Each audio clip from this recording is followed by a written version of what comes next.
حق کی جنگ میں اپنا پرایا کچھ نہیں، سچ کے راستے میں کوئی دشمن نہ کوئی یار ہوا۔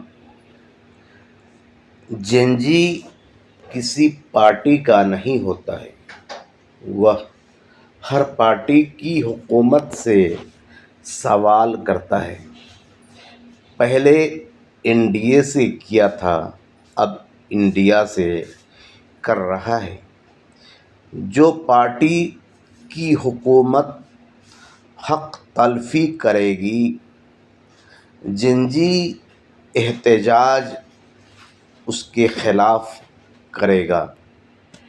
غور طلب ہے کہ یہ احتجاج ایجوکیشن سے متعلق ہے، تو چاہیے کہ وہ اپنا احتجاج بھی ایک ایجوکیٹڈ انسان کی طرح کرے، کوئی بدعملی کا اظہار نہ کرے۔